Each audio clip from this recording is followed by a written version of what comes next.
16 sodium atoms walked into a bar, followed by Batman. No. Yeah, I didn't know. I didn't get it either at first. The chemical symbol for sodium is Na.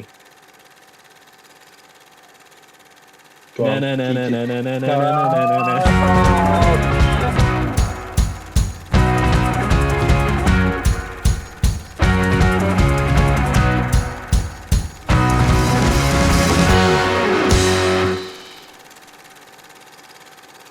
Sega, welcome to the official first ever episode of the Filmxenia podcast. Are you excited to be part of this? Oh, very, very.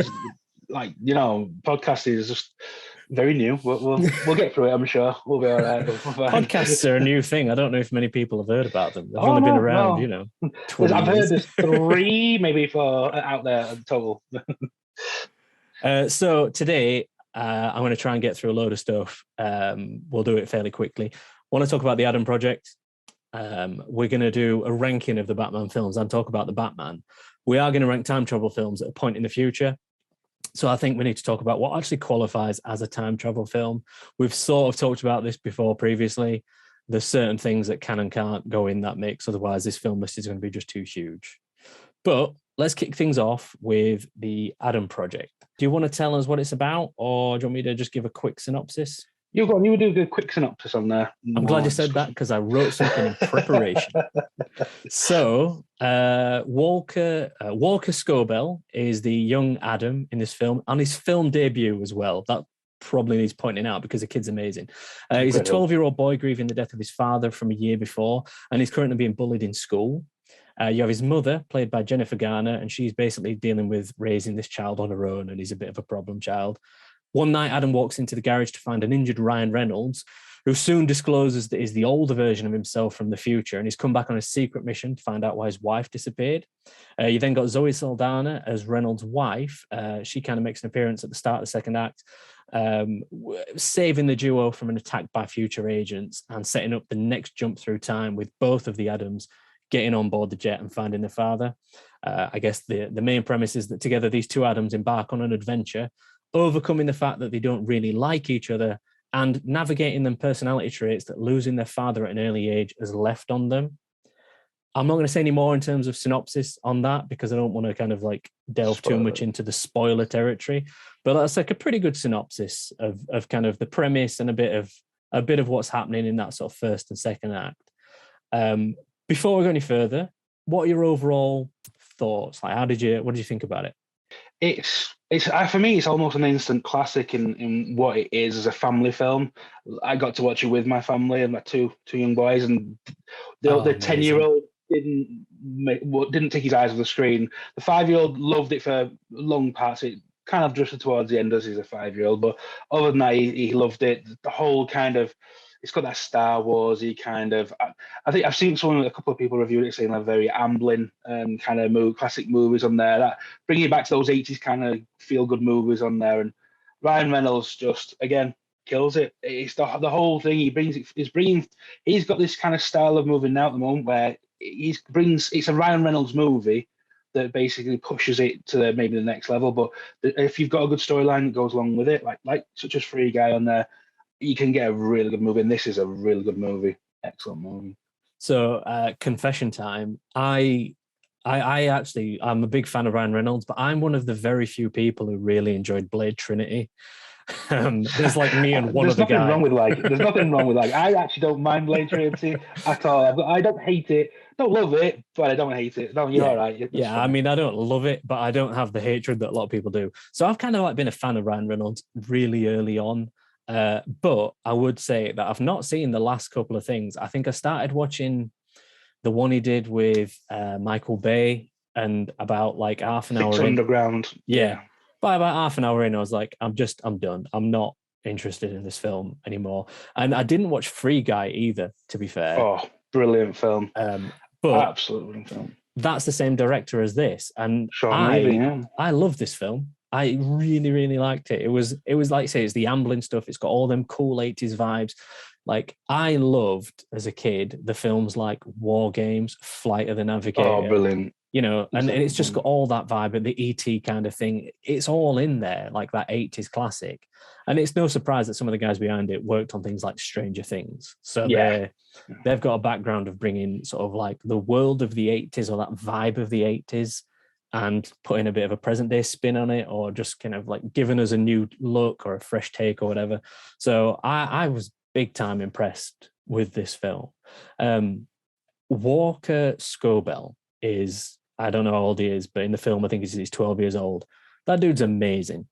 He's incredible. Have you seen the video where he recaps Ryan Reynolds' first line in Deadpool? When he's for word. I saw the thumbnail. I've not watched this. Oh, he's so good. This kid is just, where they found him from, I don't know. That he's gonna be a star. As long as, I mean, it's one of those ones where basically he's almost idolizes Ryan Reynolds in some ways in the film, and you can clearly tell he does it in real life, and he's loved playing off it. The actual enthusiasm he has for this character as well, playing it across from Ryan Reynolds is incredible. He's a great find, really good find. And like, I completely buy that he will grow up to be Ryan Reynolds. Yeah, he's so some of the lines that he gets and the way he delivers them. One of the ones that made me proper chuckle was, "Does everyone skip leg day in the future?" Like, he's just like throwing these little bombs at Ryan Reynolds, and like he's throwing them straight back at him. I think Ryan Reynolds also tames it back a touch. I think he takes the pedal off the Ryan Reynolds gas a bit. And just like lets the kid sort of shine, you know, and it works a treat, because I think Ryan, like you said, Ryan Reynolds is a bit like The Rock. Like, what character is Ryan Reynolds playing? Oh, he's playing the Ryan Reynolds character. Yeah. And like that can wear down, but I think he just dials it back a touch and he lets the kid shine. But that's not to say he doesn't have some amazing lines as well. Like, my favorite, I think, has to be, "Don't you just want to hold him underwater until the bubbles stop?" The bubbles stop. Great. It's a fantastic. I mean, he delivers lines amazing. I mean, I've watched him since Two Guys and Girls on a Pizza Place, all the way back when I remember him being in there, and he's actually funny. And I'm pretty sure he ad-libs a lot of the lines he has in his films. I'm pretty sure he just kind of just chucks them in there. If not, he's at least giving pointers to our scriptwriters and stuff where they're writing for him. So when he delivers those lines, it's just immediately funny. And I just think the film adding that kind of, you said it's got the 80s kind of vibe, and the fact, I mean, like Super 8, that was a film that came out and basically they aimed it like kind of 80s style film. This is very much like that on there, and they've basically, you add Ryan Reynolds to the mix, this new kid who's just playing Ryan Reynolds as a kid and nails it on there, and a good supporting cast round as well. One bad thing before we get to it, and before I forget, the ropey CGI on the de-aging. Took me a little bit away. I've got a whole section that I want to talk about on this, because I did the whole YouTube rabbit hole. Let's jump to that. So two quick things. I think you're right with Ryan Reynolds, and because I actually read this was a Paramount project, like in 2012. It was originally going to have Tom Cruise in it, which would have been a very different film. Very different film, yeah.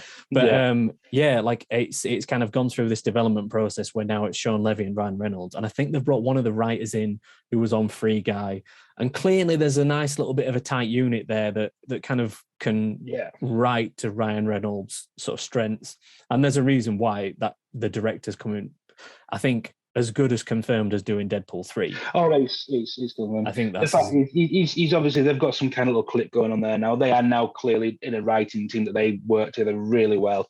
He likes them, they like each other. Get them on there as many films as you can do. Yeah. And it was the fact it's on Netflix as well, gives you that whole risk-free, where you make the film, as long as you can kind of advertise it to a point, it's going to be big enough because it's got Ryan Reynolds in it anyway.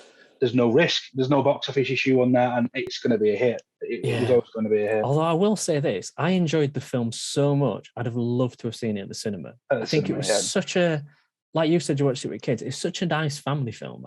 I am a bit gutted that it didn't get a proper cinema release, because it is, for me, worthy of that. Let's talk on the supporting cast then. So Zoe Saldana absolutely kicks ass in this film. Oh yeah.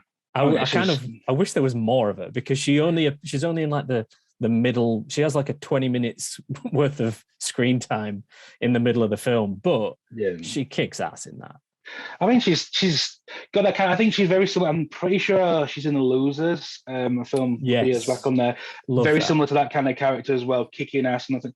She does that character well. She plays her strength. She's very much Gamora being not an alien in this on there again, which she pulls off that character extremely well. So she plays her strengths again, but she also has that chemistry with Ryan Reynolds, which I mean, to be honest, they're both good-looking people. They're not going to not have a chemistry with each other, really. But no, she's strong in it. I think it's one of those things where they kind of have it they use it as a plot tool as well, with the fact that he's like the kids are so really looking forward to growing up and becoming obviously not a geek and all that sort of stuff. And seeing he's with this beautiful woman, it's a great way that he keeps looking at them. It's like he's fascinated that he's got this beautiful woman, and then he's gonna become a good looking guy. It's just so clever way to do it. Yeah, brilliant. Three more people that are worth mentioning. Jennifer Garner, I think she has very little to do in this film, to be honest. But what she does do, she does really well. I mean, apart from the cold open, she's basically in the opening scene where she goes to the school and she's like, oh, now what have you done this time? Why am I here to see the principal? But totally viable, loved her in it, but she just didn't have a great deal to do. I think she's got like some kind of Netflix contract where she's going to be in quite a lot of Netflix films. And to be fair, she gives that star power, the fact you can mention her name, people know who she is. But it could have been many other actors that did the same thing. But to be fair, you still have that kind of, you felt hurt when she was hurt, when her son's being so cruel to her and stuff. And so, can't knock it as a character. It's fine for what she was. That's a great point. There is the moments where like the kids basically just a bit crappy with her, and you're like, oh damn. Yeah, she does. You feel for her. You do feel for her. And it's one of those things that you're playing that part where she's lost her husband on there, and she's got to basically raise this kid who's a little wise, cracking, evil swine sometimes to her. But the thing is basically that she does that role. And when she comes in being the defending mum, coming in and slamming the doors and shouting at the principal for what kicking him out, all those kind of things, she does that well. She plays it well. So yeah, good character in there. Not in it a great deal, but again, what she did well. Yeah. I guess the last main one to talk about is Mark Ruffalo. We'll talk about Catherine Keener in a bit. But Mark Ruffalo, I mean, if you want a bumbling scientist in your film, I think Mark Ruffalo's agent gets a lot of phone calls.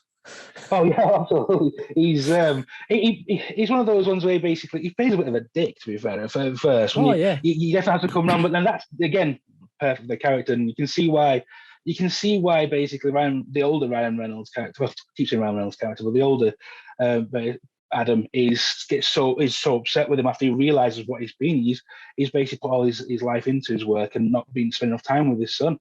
But the young son idolizes him, and he's only just lost him recently. So he's again played off it really well. Again, great acting. Again, he's a good actor. He's not going to dial it in, does he? So he's all around. I love how he kind of just accepted that was two versions of his son from the future. Like, I was a bit worried that we were going to get all them. This film avoided a lot of time travel tropes, I think. And I think like that was one of its strengths, was they didn't, like, it sort of touches on them a bit. Dwell on it too much. And they were just like, it like in the space of one scene, he's completely like been introduced to and accepted. It was like, oh, you're my son and you're my son. Wow. Awesome. Well, to be fair, the fact is he's working. He's a scientist working. I mean, it's string theory. I can't how to explain it to you, but he's basically working that kind of way. He knows that is possibly a byproduct of what he's trying to figure out. So he's probably the reason why he's almost accepting it's possible. But it is very. He does realize it very quickly when he sat and it's again played the character. What they did was they basically got it to the point of what they were trying to get to really well, and they kept the pace going quite fast pace throughout the whole film. Got into each different section, and they're quite nice. And again, I think it just worked well because the characters or the actors had really good. Basically, they work together really well. They played off each other. Him with the younger Adam and him the older Adam is just fantastic. They work so well together.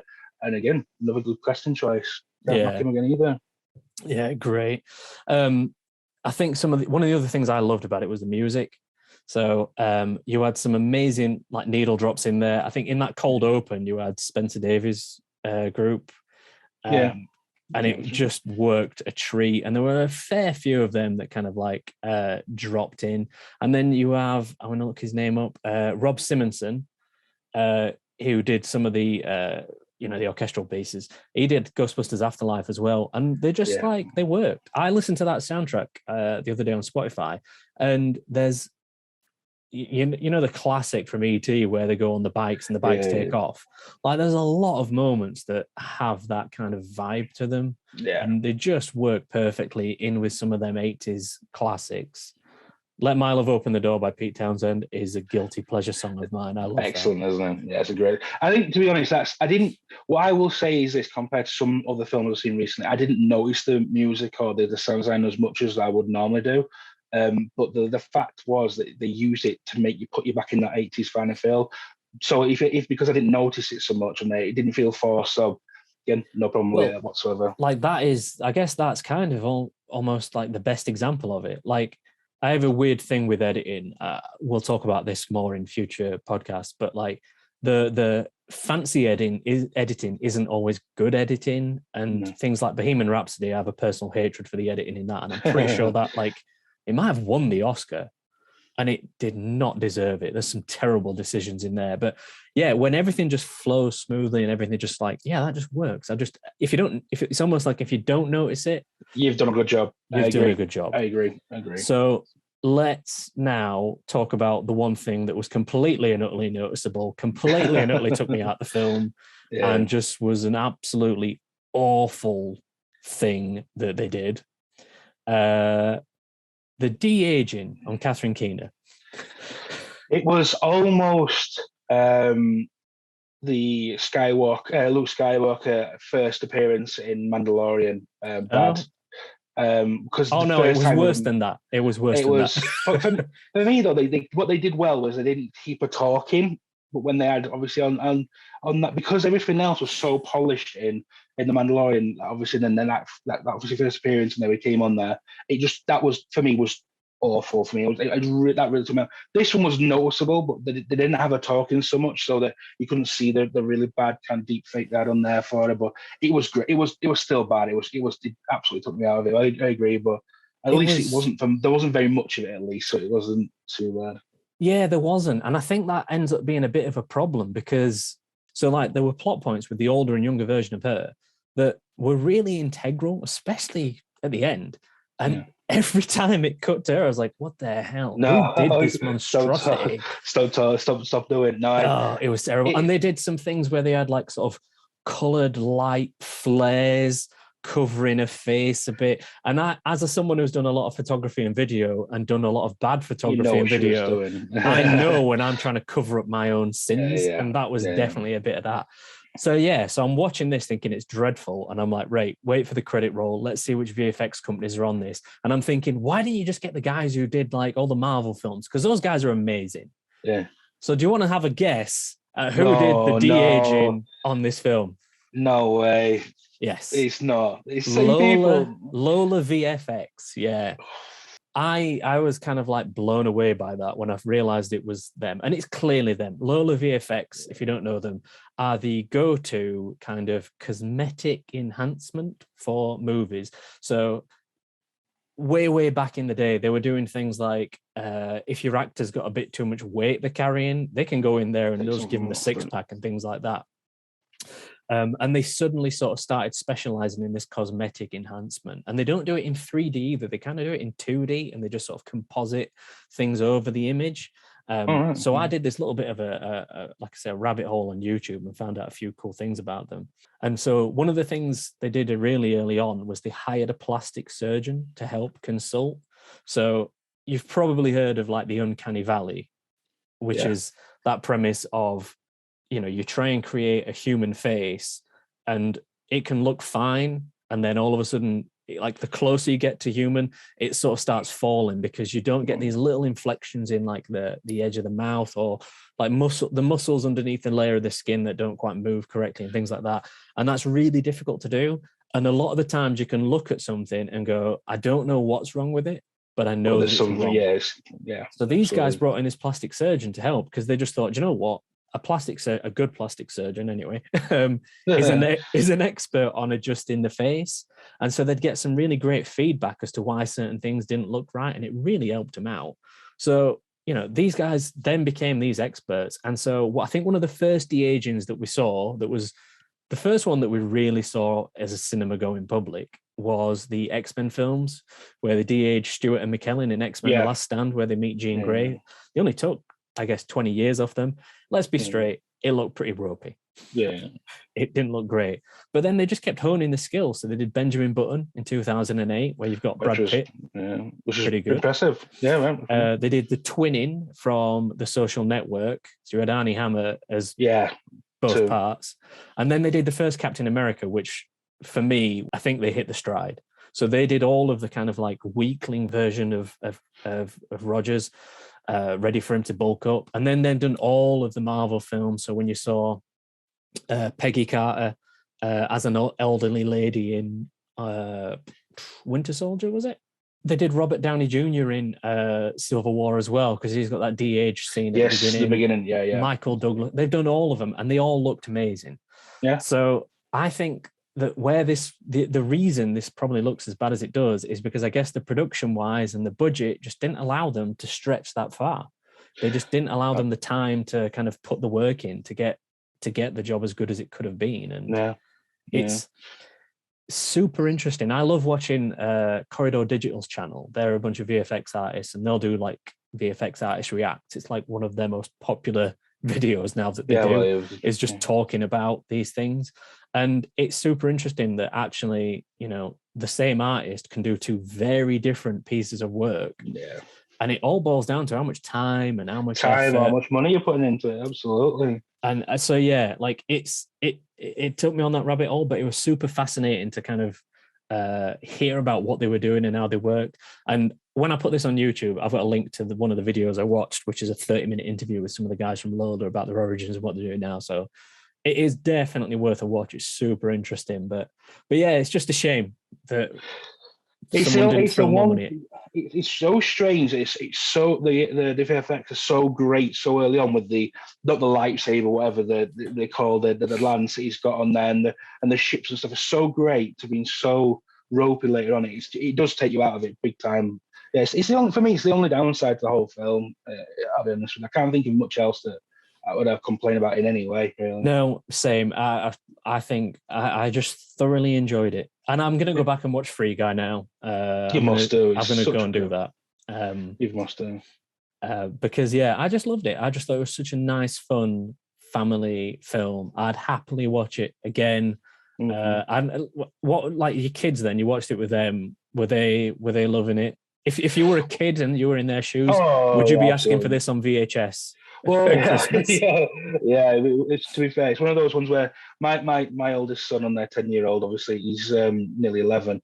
He loves Ryan Reynolds anyway. Can't get enough of Deadpool. Can't get enough of Free Guy on there.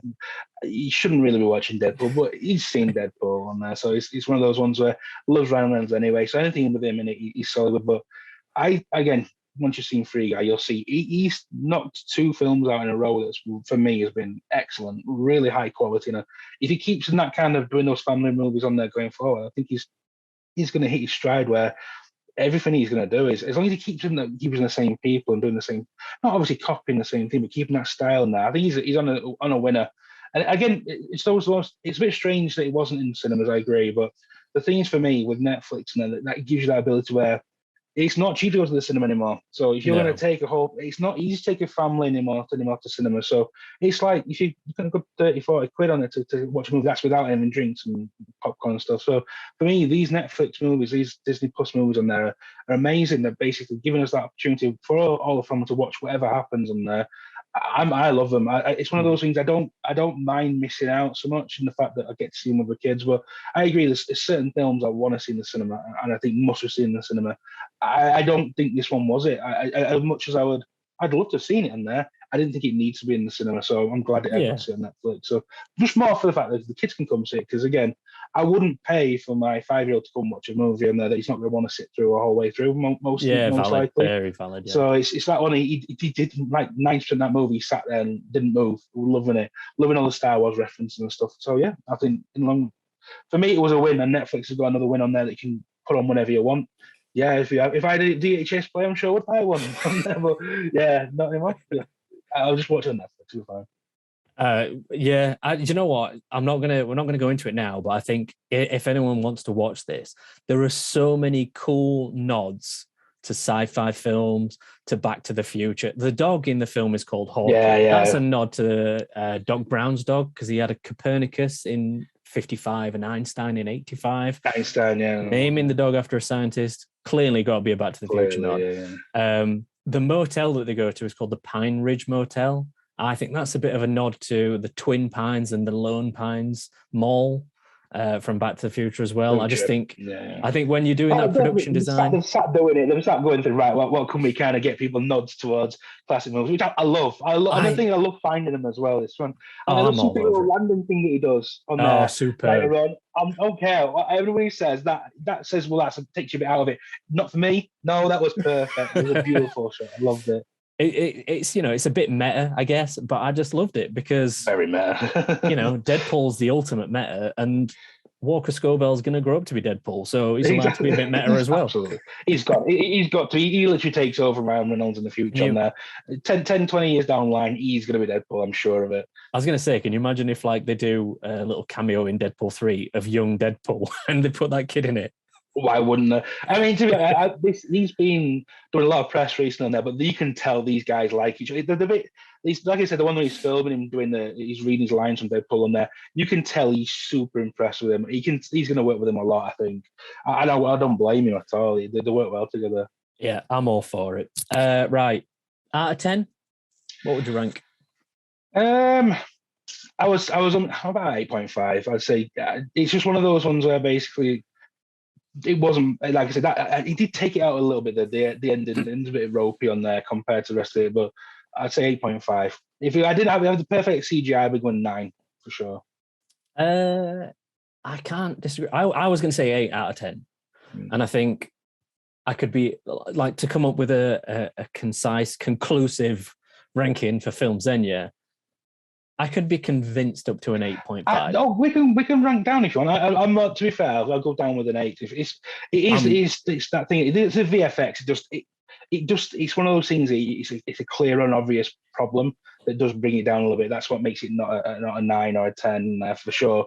And for me, an 8's fair enough. 8's fair enough. I'm comfortable with that. And because, like I say, the VFX across the rest of the film are perfect. Like, there's not a missed beat. It all works. And then, like, if you can't do it well, just cast a different person. Yeah, exactly. No, just take it out. It's one of those things that they couldn't actually take you out of the movie, but I mean, it's just one of those things that just felt rushed, and it does take you a bit out of the movie at the end of it, which is, again, if that's the only downside to the film on there, a little bit of rubs, you can't really complain too much, especially when it's a film that's on Netflix as well. I mean, really, that's quite impressive. Yeah, I think that was the thing. That's why I sort of thought about the cinema thing. Is just that it was so good. It was just really good. But yeah, all right, let's call it 8 out of 10. I'm comfortable with that. A concise, clear result.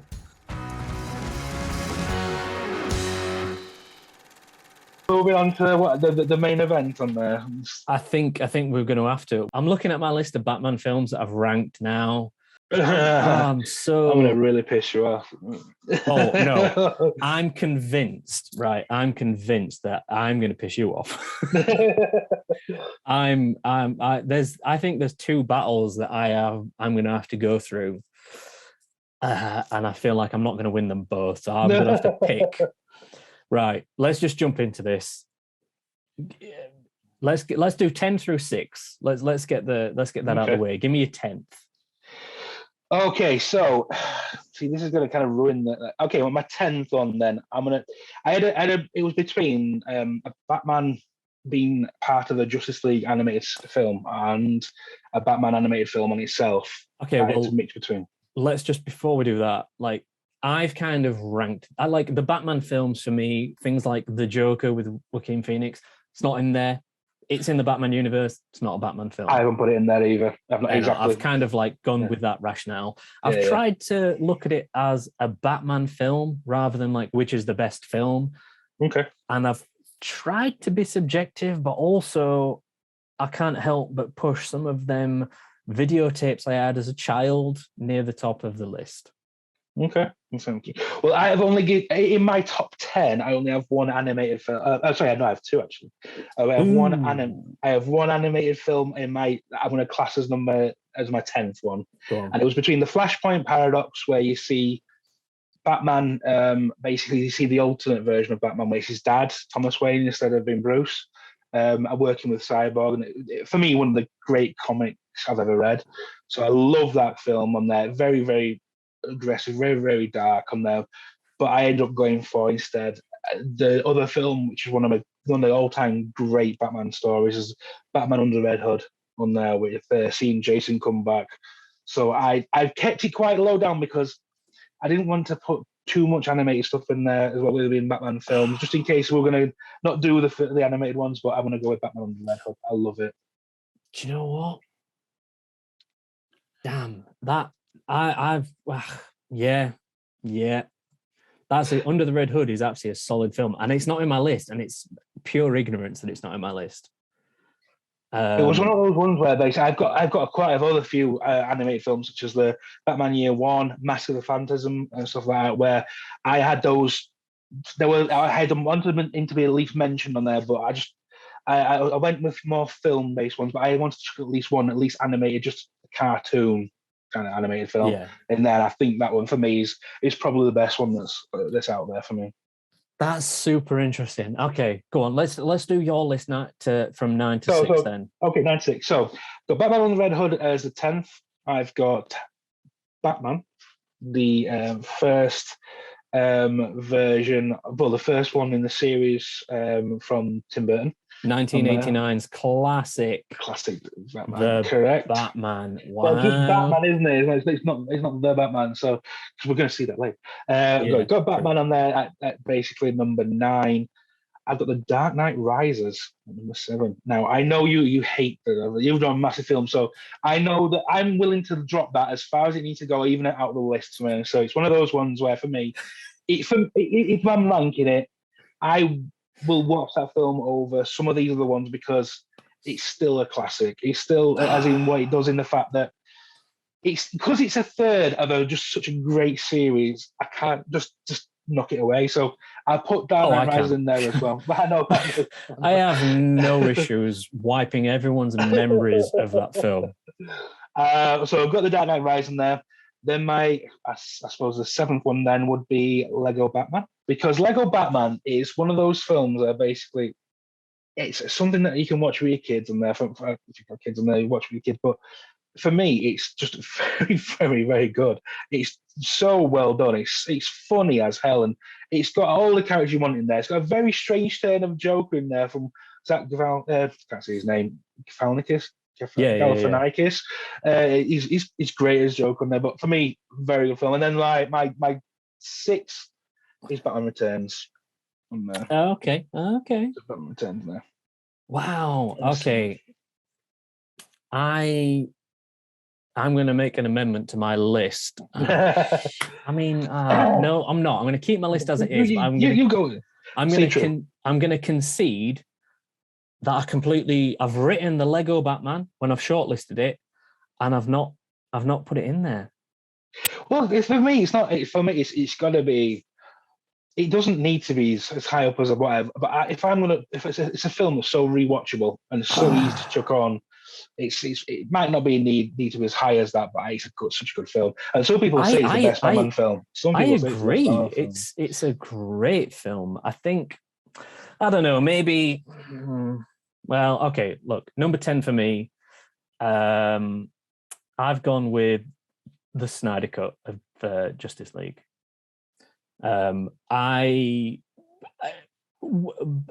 Amazingly so much improved over the original. Still loads of flaws. I will say that Ben Affleck's Batman is a solid Batman. Yeah. I love so much of both the films that we've seen that in. It's a Batman film. Batman's like the key character. He's the one bringing the team together. He's one of the key members on it. So yeah, I class it as a Batman film. It's on my list. Well, all right then. Number 9 for me is Batman Forever. This came out in 95. I was 12 years old. when that came out. So it was just in like a nice wheelhouse of me. It was the first one I remember being in the hype of it. Like there's new Batman coming out. I will say this: the Batmobile in that film is incredible. Oh, it's fantastic. That's superb. Right. Yeah. So here's where we've got a problem. My number 8. I know what you're going to say. I know it's coming. I knew it would come in ages ago, but say it. Go on, drop the bomb. The Batman movie from 1966.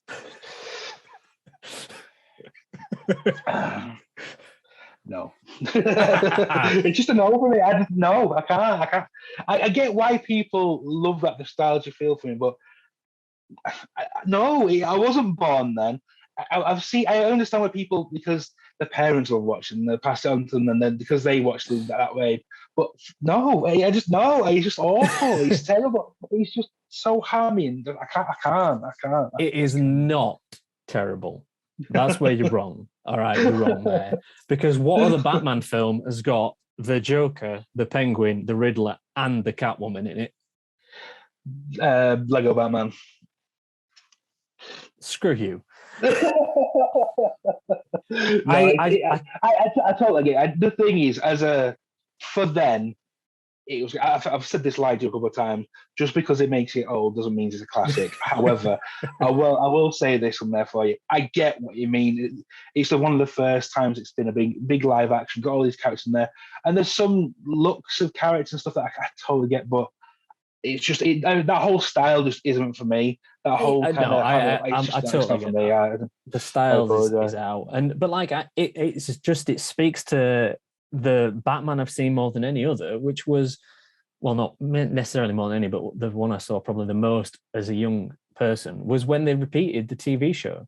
It was always on all the time growing up as a kid, and it was just like that was my Batman for ages. I think that's what's ruined it for me, because what I associate that show with, it's like equivalent of watching, say, a Superman film and then Smallville, because it's been made for TV. It just looks like it's made for TV in my mind, and it's just basically it's brought up for me. It was a TV series on there. They happened to have a film with it as well, and that's just they didn't. I will concede they didn't really go above and beyond when they were doing the production value to turn it into a film from a TV show. I have seen it, and I absolutely seen it, and it's on quite regularly. Usually when I was younger, on there all the time on a Saturday afternoon on an ITV and stuff. I've seen it, and I'll admit I've watched it once. I remember watching Centre Park from there. I sat watching it and thinking, I've watched this for literally for however long, an hour and a half, and I'm not getting this time back. And that's so I'm sorry. I get it, and I can understand, and I apologize. People who do love it, but it's not for me. I can't. Okay. Look, when we've done the top 10s, we'll try and do a combined ranking out of this. So we'll see what gets dumped out. Number 7 is Batman vs. Superman: Dawn of Justice. Okay. I recently rewatched this, and the Batman in this is phenomenal. Correct. He is absolutely superb. Some of the other elements of that film are just stupid. Are we talking about the Ultimate Edition, or are we talking about the normal one? No, God, yeah. Like they literally somehow added like 10 minutes to the film and completely transformed. Changed it 100%. So much better.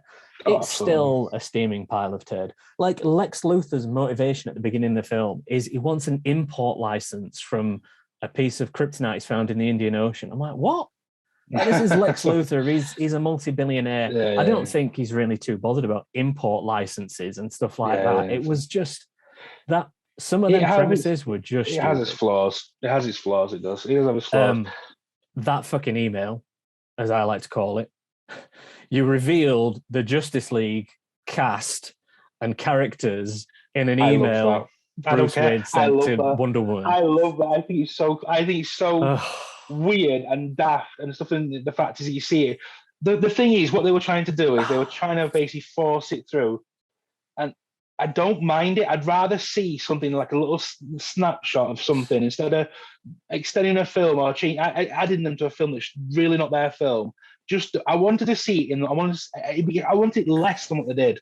I wanted to be on the background on a TV where someone's investigating it and you can just see little. No. I'm okay with that. That's perfect. That's great.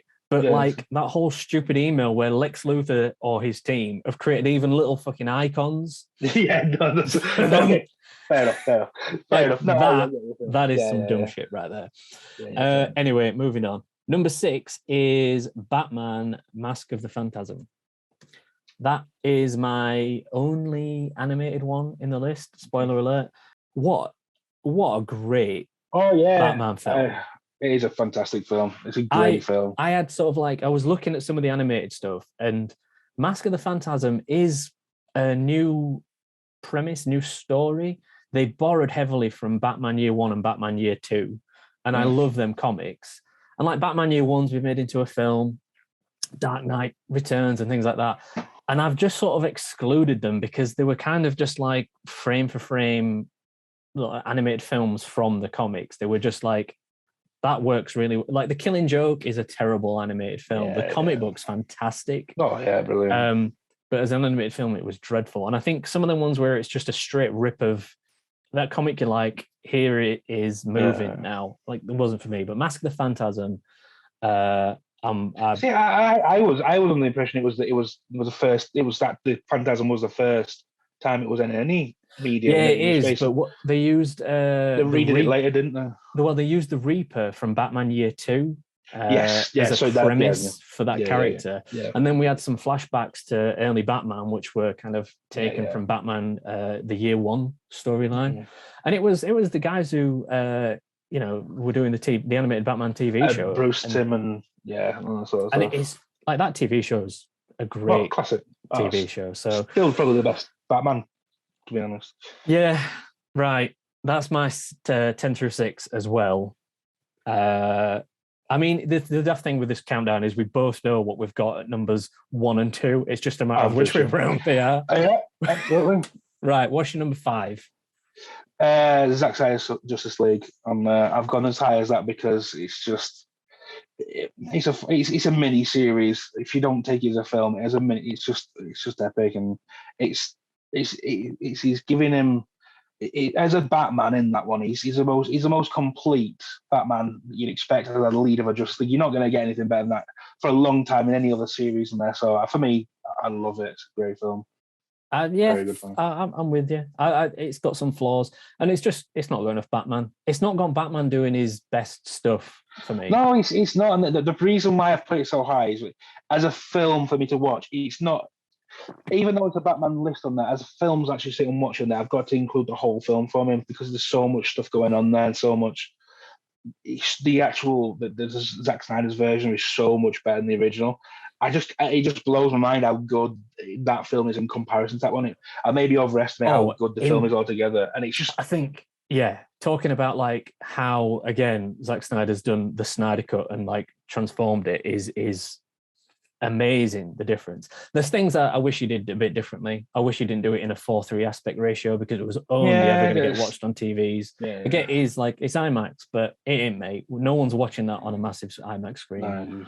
And the dream sequence at the end, setting up the sequels, again, didn't mind it, but we're never seeing that fleshed out. I'd kind of... I honestly do think we will do, but I think we'll see it in an animated film. I think that's what HBO will do. The HBO Max will do that. We will see it. We'll just want to see it in live action, which for me, fair enough. As long as you make it through the same styles like Incredible or something like that, absolutely fine. Right. My number 5 was Batman 1989. Cool. Fair enough. It's got to be on the list. It's a great film. I'm comfortable that drifting down the pack because, it's not the best one. Give me your number 4. What's it for? Batman vs Superman Ultimate Edition. I think it's just for me. There's the bits that's not great on it, but the actual fight between them two on there there will never be a better Batman vs Superman fight, and the fact that they chuck in Wonder Woman as well. That for me is literally it's a Trinity movie. It shouldn't have been called Batman vs Superman. It should have been called Trinity. Giving them 3 together on there, and it was just for me. You're not that was at that time. You're not going to get a better Batman, better Wonder Woman, a better Superman together on screen together. I just don't think you'll ever see that. You won't see it. Not for a long time. I don't think so. The whole Martha thing is stupid, but aside from that, you've got like, I mean, like they clearly looked at the Dark Knight Returns and went, yeah, we'll use that as our storyboards. Absolutely. Exactly. And for me, that's all you want. I mean, the fact is what it sets up on there in the sequel. They had to do a lot of extra stuff that basically brought it down a little bit for me. But for me, for what he did, it's got the best version of Superman, the best version of Batman in that thing. So for me, love it.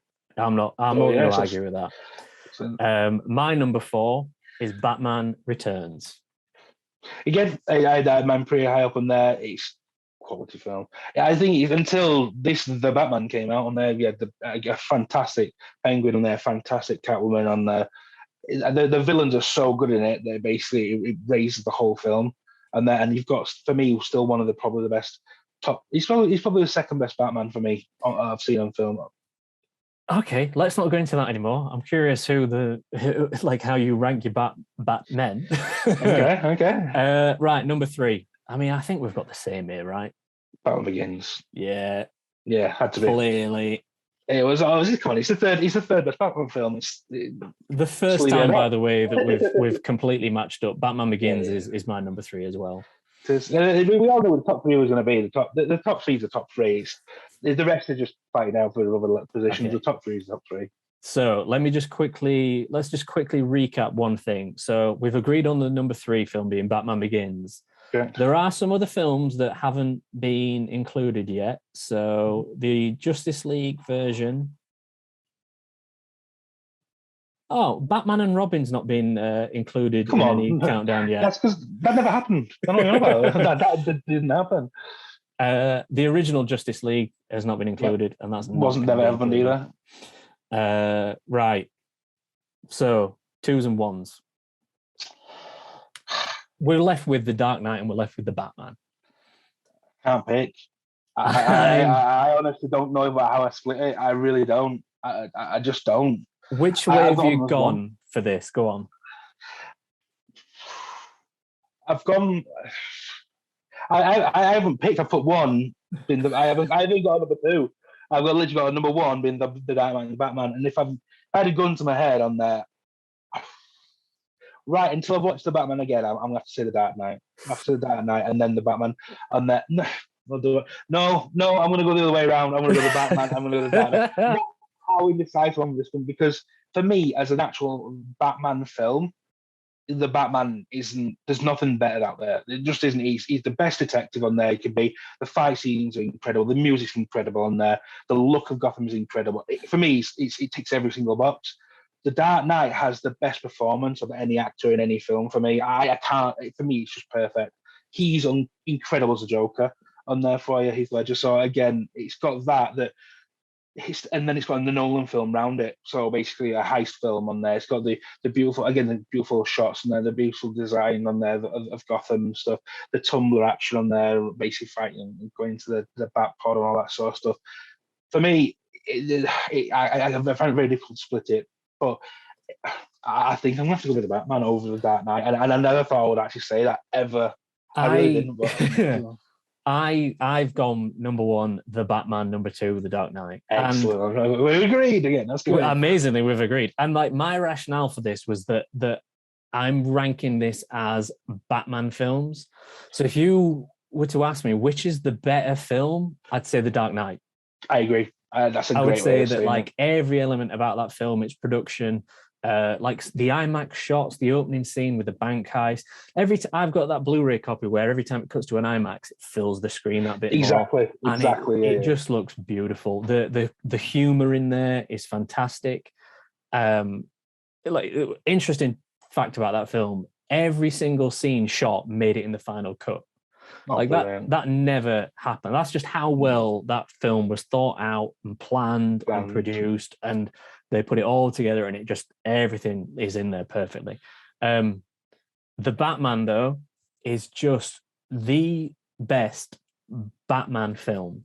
Like everything that you want in a Batman film specifically, I think it tips it. Like you said, he's got his detective skills, and like he can grow a lot in that film. Oh, absolutely, he does good.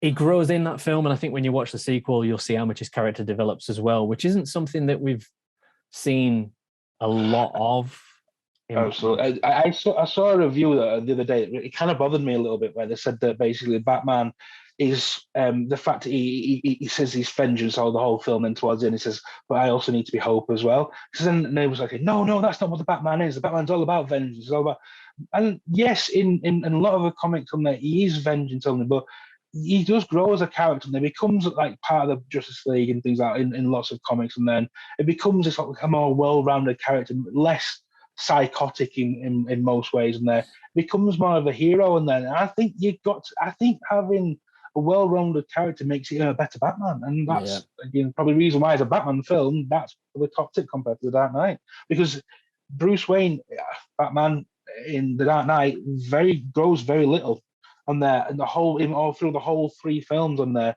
he learns things and he does understand things. He starts to forgive things that happens in his past, and he does grow to a point. But as a Batman, he doesn't. This Batman does. And it's the fact that the way they show this one way of, he learns his lesson by the villain. Actually, he teaches him a lesson. He can't be like this guy. He can't be so focused on vengeance. He's got to be this other kind of light to the dark as well. And I love it, and I think that's why it's, for me, the best Batman. I think all of them things in there are just what makes this a solid, just a solid film. I think all it sets up the sequel in a really good way. It doesn't just like at the end of Batman Begins, and I'm not slagging it off when I say this, but we got a Joker card, and it's like, there's a guy going around killing people, and he leaves a Joker card, and oh, nice setup for the sequel. This one sets it up in such a more deeper way in terms of where, Robert Pattinson's character as Bruce Wayne / Batman needs to go. Yeah. Right. I'm conscious of time, and I've done some very clever maths, and I've worked out the average scores based on what we've both said. And I'm going to quickly rattle through. Go for it, I want to see. 10 through 9. So, perfect. So Batman 1966 is in the number 10 spot, and it kicks out The Dark Knight Rises. Oh, well, that's fair enough. Go on, fair enough. If it's still the one that upsets me, that's fine. And Justice League Snyder Cut is in 9. Number 8 is Batman 1989. Cool.